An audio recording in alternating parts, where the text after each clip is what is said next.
जोहार मास्टर जी, राउर की भी जोहार। जोहार जोहार पर्वतिया जी। और बताइए क्या हालचाल है? हालचाल सब एकदम बहुत बढ़िया है मास्टर जी। हाँ। और देखो हमरे घर जो किसान भाई बहन मन है से मन रोज तेरे एकदम बेरा से हमरे संग जुड़ चुके हैं और जाने बिल्कुल, खोजत है बिल्कुल। कि आई रौरे का बताए वाला ही।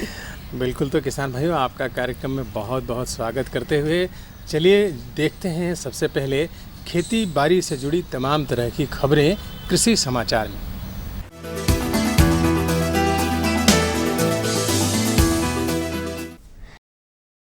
नमस्कार, कृषि समाचार में आपका स्वागत है। मैं हूं संयुक्ता। आइए देखते हैं आज कृषि समाचार में क्या है खास।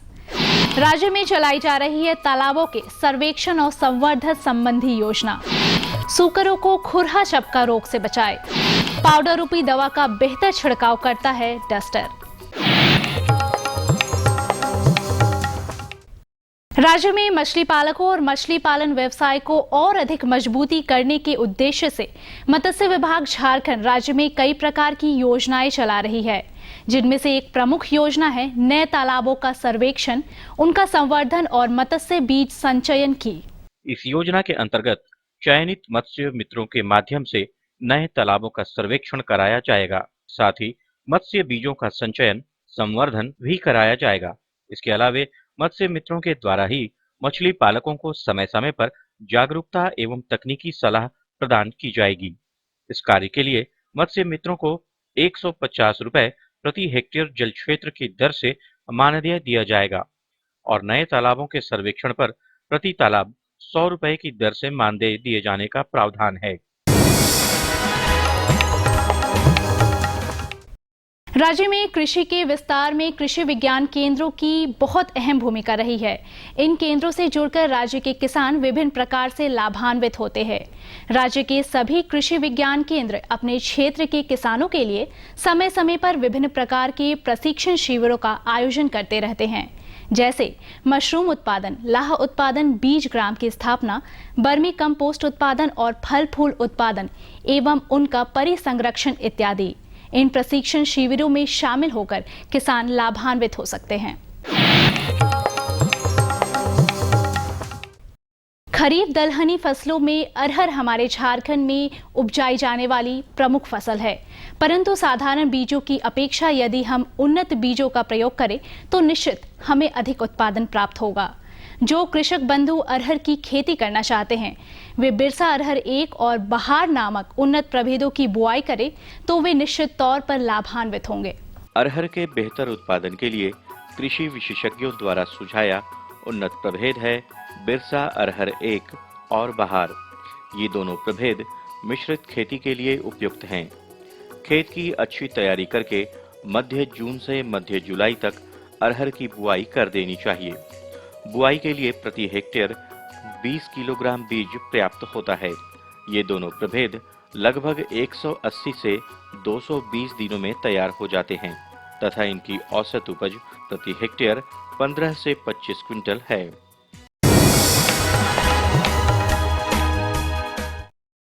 खुरहा चपका रोग सूकरों में लगने वाली एक प्रमुख बीमारी है।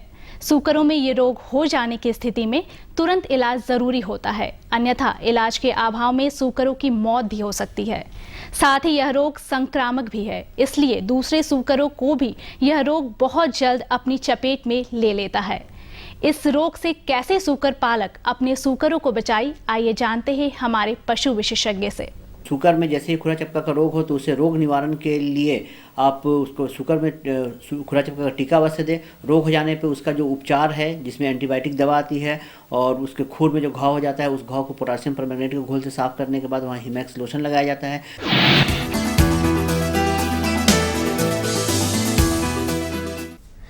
फसलों पर दवा का छिड़काव एक आम कृषि कार्य है। अलग अलग तरह के दवाओं के छिड़काव के लिए अलग अलग यंत्रों का प्रयोग होता है।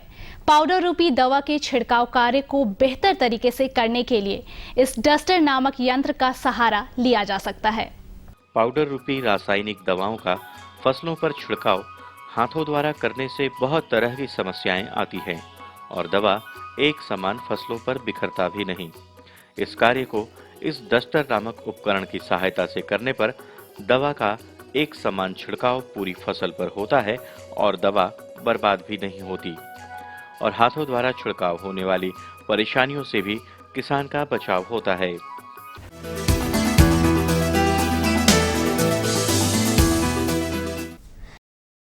कृषि समाचार में अब बारी है सफल किसान से मिलने की। तो आइए मिलते हैं एक किसान से और जानते हैं कि इन्होंने सफलता की मंजिल कैसे पाई। अभी जो हम जगन्नाथपुर कृषि विज्ञान केंद्र में जो हम शिक्षा करके कुछ उसमें परिवर्तन लाए हैं। श्री पद्धति के आधार पर जो कृषि होती है वह अभी हम उसका तिगुना फसल पा रहे हैं। कृषि से ही खेती बढ़ के बैगन रोपते हैं, आलू टमाटर वगैरह रोप के बाज़ार में बेच करके पैसा कुछ इनकम करते हैं, उसी से बच्चों को पढ़ाई करते हैं। यही मेरा जीवन यापन चल रही है। और अब एक नज़र राज्य के कुछ प्रमुख शहरों के मौसम के मिजाज पर। आज राज्य के कुछ प्रमुख शहरों के तापमान इस प्रकार दर्ज किए गए। रांची अधिकतम 38 डिग्री सेल्सियस और न्यूनतम 26 डिग्री सेल्सियस। देवघर अधिकतम 41 डिग्री सेल्सियस और न्यूनतम 28 डिग्री सेल्सियस। दुमका अधिकतम 36 डिग्री सेल्सियस और न्यूनतम 25 डिग्री सेल्सियस। गोड्डा अधिकतम 37 डिग्री सेल्सियस और न्यूनतम 24 डिग्री सेल्सियस। चाईबासा अधिकतम 38 डिग्री सेल्सियस और न्यूनतम 27 डिग्री सेल्सियस। और हजारीबाग का तापमान अधिकतम 37 डिग्री सेल्सियस और न्यूनतम 25 डिग्री सेल्सियस रहा।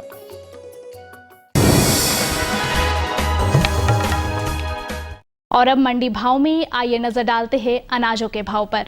आज राज्य की मंडियों में प्रमुख खाद्यान्नों के भाव लगभग पूर्ववत बने रहे। बाजार विशेषज्ञों की माने तो खाद्य तेलों के मूल्यों में वृद्धि संभावित है। उधर सब्जी मंडियों में हरी सब्जियों के मूल्यों में पिछले सप्ताह की तुलना में नरमी का रुख रहा। राज्य की प्रमुख मंडियों में आज बिके कुछ प्रमुख अनाजों के भाव नजर डालें तो इस प्रकार रही। चावल मोटा न्यूनतम 1400 रुपए से लेकर अधिकतम 2100 रुपए। चावल मध्यम न्यूनतम 2200 रुपए से लेकर अधिकतम 2500 रुपए। गेहूँ न्यूनतम 1650 रुपए से लेकर अधिकतम 2100 रुपए। दाल अरहर न्यूनतम 5600 रुपए से लेकर अधिकतम 7000 रुपए। दाल मसूर न्यूनतम 4500 रुपए से लेकर अधिकतम 5400 रुपए। दाल चना न्यूनतम 3500 रुपए से लेकर अधिकतम 4600 रुपए। सरसों तेल न्यूनतम 8400 रुपए से लेकर अधिकतम 9500 रुपए। आलू न्यूनतम 1700 रुपए से लेकर अधिकतम 1900 रुपए। प्याज न्यूनतम 1800 रुपए से लेकर अधिकतम 2000 रुपए प्रति क्विंटल रहा। कृषि समाचार में आज इतना ही। अगले दिन अगले अंक में फिर मुलाकात होगी कुछ ताज़ा तरीन खबरों के साथ। तब तक के लिए दीजिए इजाजत। नमस्कार, जोहार।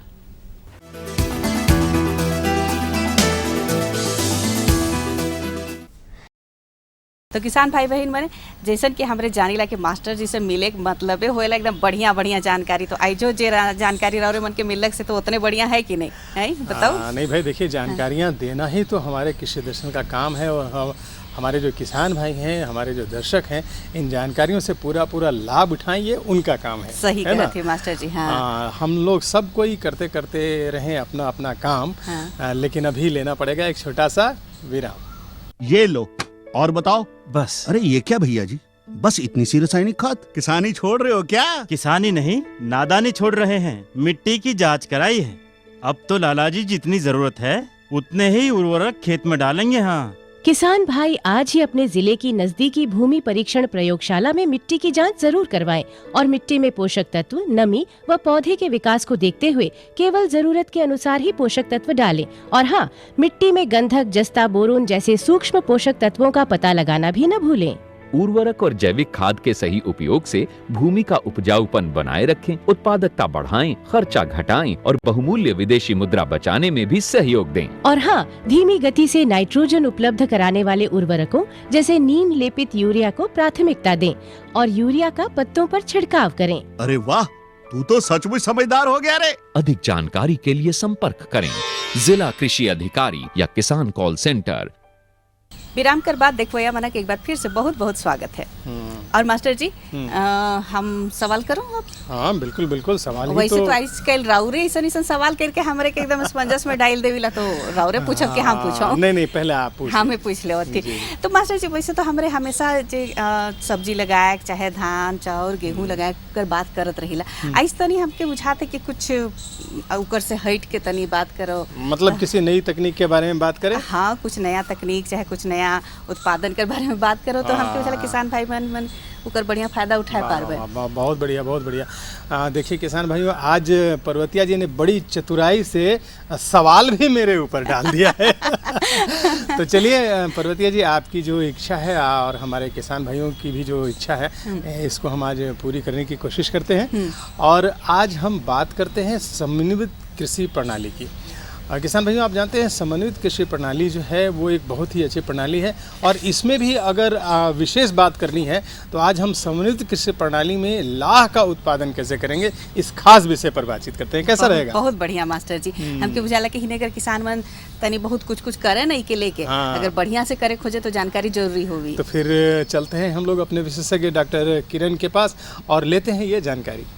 किसान भाइयों नमस्कार, कृषि दर्शन के इस कार्यक्रम में आपका स्वागत है। किसान भाइयों, कृषि दर्शन की टीम आज कृषि विज्ञान केंद्र सरायकेला खरसावा आई हुई है, जहां आज हम पिछले अंक में बात कर रहे थे कि समन्वित कृषि प्रणाली के अंतर्गत लाह उत्पादन के बारे में, जिसमें कुछ बातें उभर कर आई थी जो समय अभाव के कारण हम नहीं ले पाए थे। आज उसी क्रम को हम शुरू करते हुए फिर उपस्थित हैं श्रीमती किरण सिंह के साथ। आइए इनका स्वागत करते हैं। मैडम, आपका हमारे इस कार्यक्रम में स्वागत है। धन्यवाद, आपका स्वागत है हमारे इस केंद्र पे।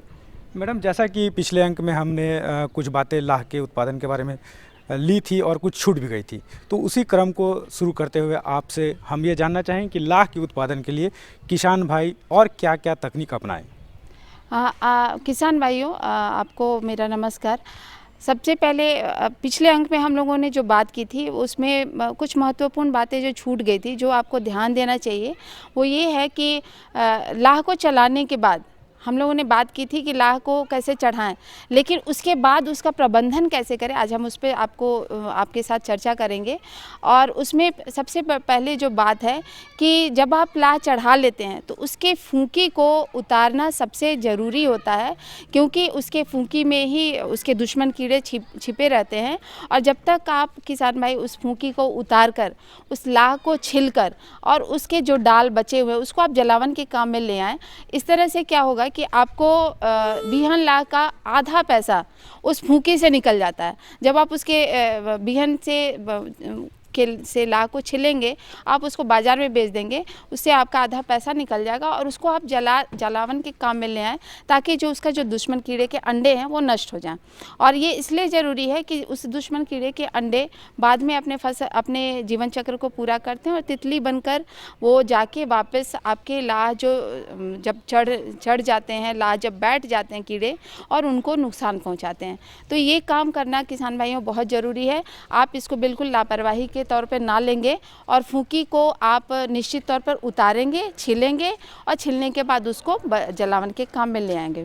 दूसरी जो बात है कि लाह के कीड़े में भी रोग लगते हैं, लाह के कीड़े को भी दुश्मन कीड़ा लगता है, और ऐसे में आपको उनका प्रबंधन करना ज़रूरी है।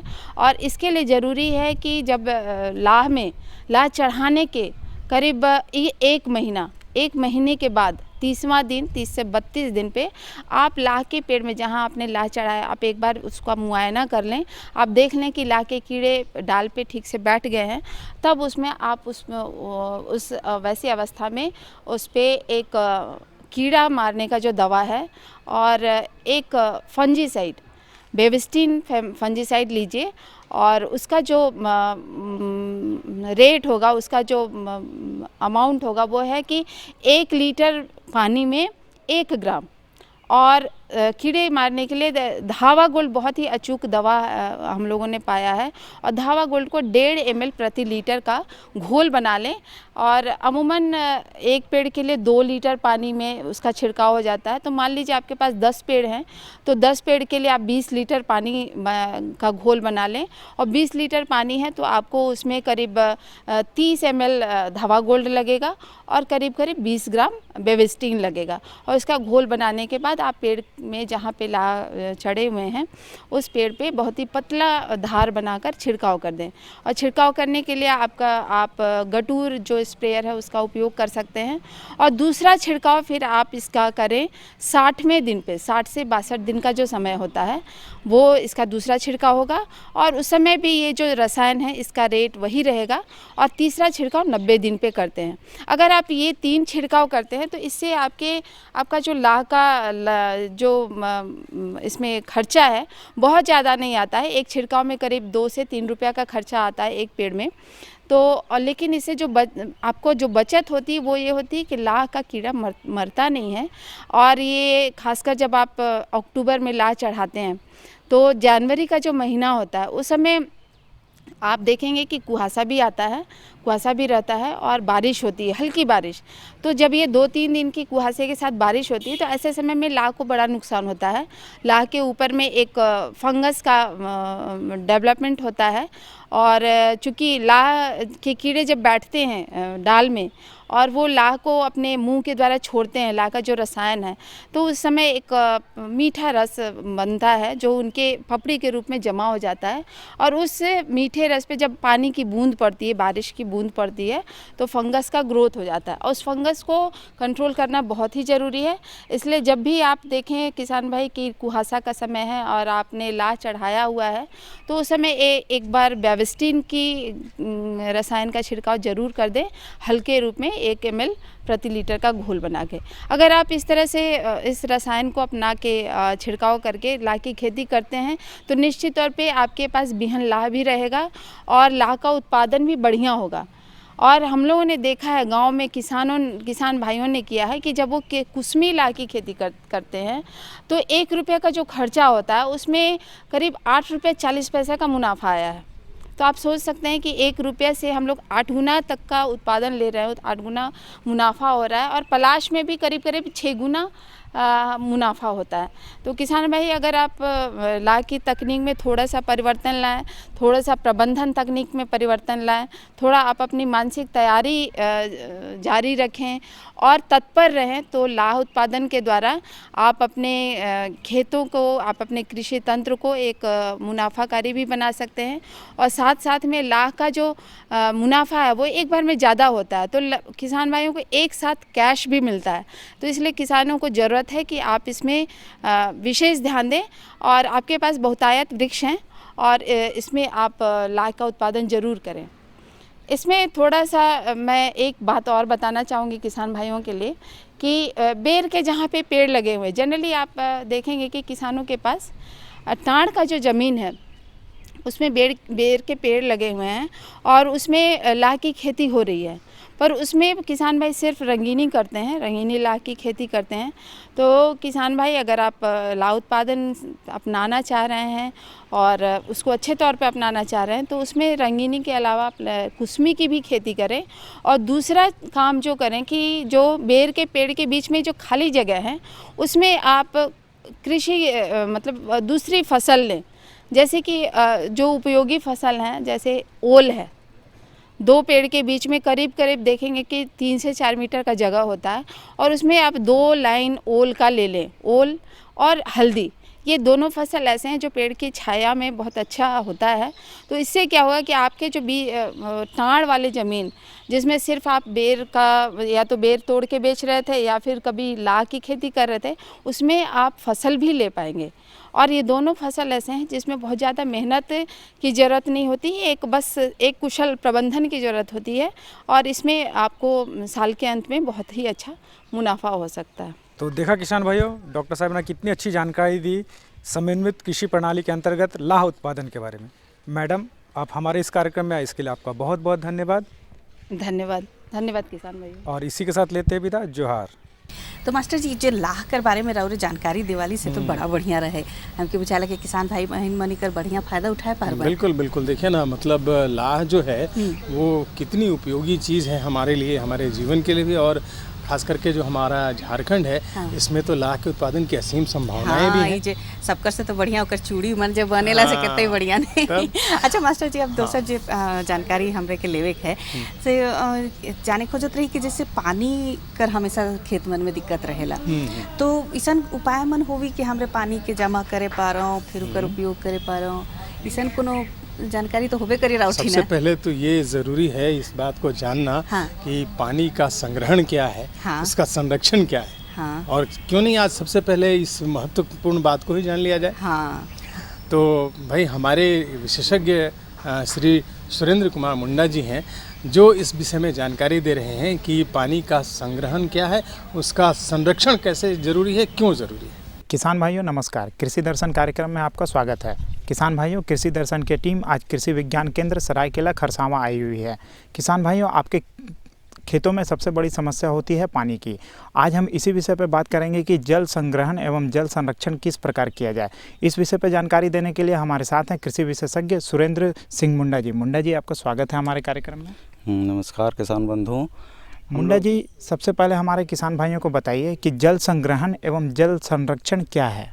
जल संरक्षण एवं संग्रहण ये है कि जैसे हम लोग पानी को जमा करना है ना, संग्रहण मैंने पानी को जमा करना। जैसे बरसात रे जितने भी जल रहते हैं, पानी बरसती है तो उस पानी को हम लोग यूं ही छोड़ देते हैं। उसको संग्रह करने के लिए हम लोग को जैसे तालाब हुआ तो तालाब में हम लोग पानी ले जाते हैं। तालाब को में पानी जब भर जाती है तो उसमें कोई सीफेज की होती है, तो उसको रोकने के लिए हम लोग उसमें प्लास्टिक का लाइनिंग अगर करते हैं तो उसमें कुछ हद तक पानी रुकी हुई रहती है। और जब संरक्षण होता है, जैसे अब रबी के क्रॉप में, रबी का क्रॉप हम लोग लेते हैं, खरीफ जब ख़त्म होता है तो रबी जब लेते हैं तो टाँड़ के ज़मीन में हम लोग कुछ गड्ढे खोद देते हैं। उस गड्ढा खोदने का मतलब ये हुआ कि उसमें पानी का संग्रहण करेंगे, हम लोग पानी को जमा करेंगे।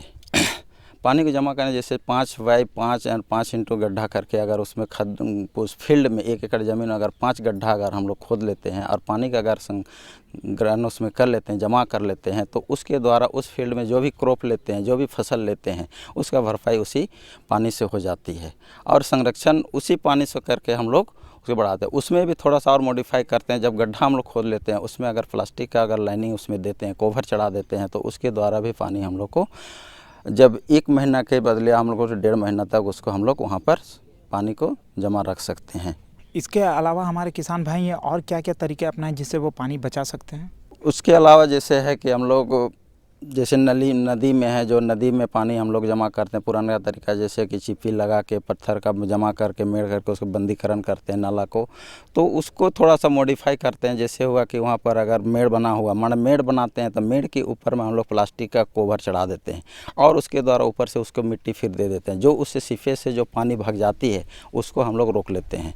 जब उसमें पानी जमा होता है उसके द्वारा हम लोग खेतों में उसको पटावन कर लेते हैं। जब अब क्रॉप अगर 3 महीना का है और पानी आपका 3 महीना से पहले सूख जाती है तो उत्पादन भरपाई आपको उसमें हो जाती है, जिसके कारण आप उत्पादन में जो कमी होती है उत्पादन उसके द्वारा आपको अधिक मिल जाएगी। उसके अलावा दूसरे जैसे है कि प्लास्टिक में आपको बहुत ही कम लागत लगता है। सोचते हैं कि हम लोग प्लास्टिक का काम बहुत ही महंगा होता है। प्लास्टिक कोई इन जनरल प्लास्टिक जो हम लोग का है कि जो मिलता है बाज़ार में, उसी प्लास्टिक का कवर से हम लोग कर सकते हैं।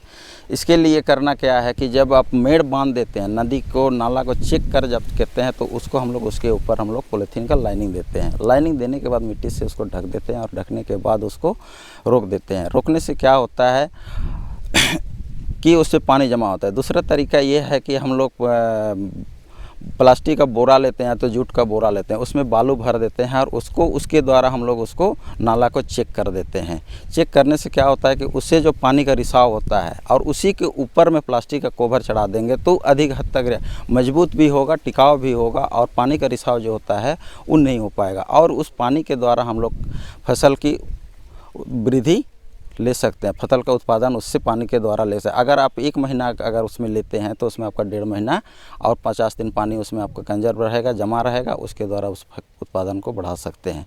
उसके तरह जैसे है कि रीज बेड में जब खेती करते हैं हम लोग तो प्लास्टिक का मल्चिंग करते हैं। प्लास्टिक का मल्चिंग है कि रीज में जब मेड़ बनाते हैं उसके ऊपर प्लास्टिक का पॉलीथीन बिछाते हैं, उसका हम लोग मल्चिंग बोलते हैं। मल्चिंग के द्वारा करने से क्या होता है कि उसमें जो भी घास पात पतवार जितना भी जो भी आता है उस चीज़ को रोक देती है और उसमें होता है कीड़े मकोड़ा जो भी लगते हैं उस चीज़ को भी हटा देती है और उसमें जो नमीपन जो बना हुआ रहता है वो नमीपन आपके हद तक मतलब कुछ अधिक दिन तक रहता है। जैसे इन जनरल जैसे आपके प्लास्टिक का मल्च जैसे इन जनरल जैसे मरीज बेड में अगर लगाते हैं तो वहाँ पर जो 10 दिन में अगर पानी पटाने का रहता है 10 दिन के बाद फिर पटाते हैं तो ये हमको 15 दिन के बाद 15 दिन में हमको उसको पटाना पड़ेगा। इस तरह से हम लोग पानी का इसमें बचाव करके उसका संरक्षण करके हम लोग फसल के उत्पादन को बढ़ा सकते हैं।